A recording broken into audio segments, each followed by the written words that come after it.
this very moment. And it's really important also to understand that we're not working in some kind of vacuum. Dialectics, historical materialism is really important for us.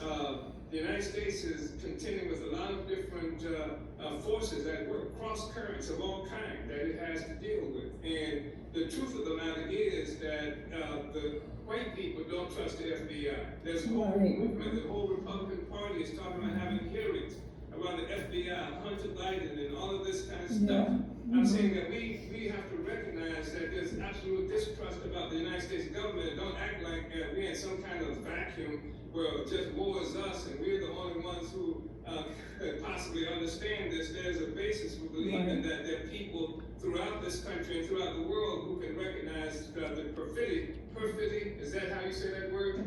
Perfidious nature of the FBI.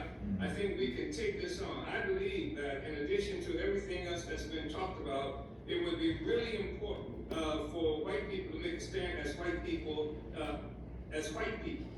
This is really important because the white people question is one that's very pronounced right now. We saw it on January 6th. We saw Trump make America great again, all of this kind of stuff. White people are taking stances in opposition to how the government functions or how they think it should function, even in many instances because they're opposed to us. But the fact is that there's distrust of the government, and the Biden administration is doing everything it can right now. That's why all these trials are going on January 6th and everything else, that they would conflate this attack on us with those things, but there's recognition of the fact that there's a tremendous amount of distrust of the United States government that's happening right now. And our ability to fight back should take that into account.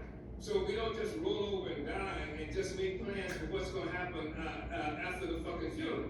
We move now, we fight, fight.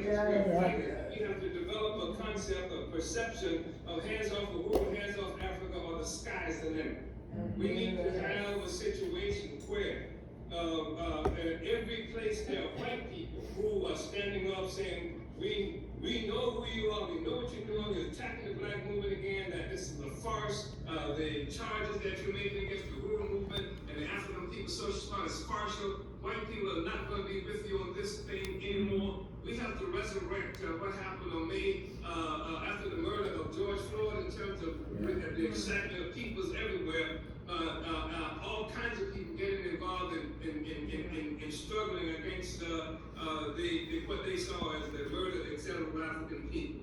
So, in addition to what we're doing like organization,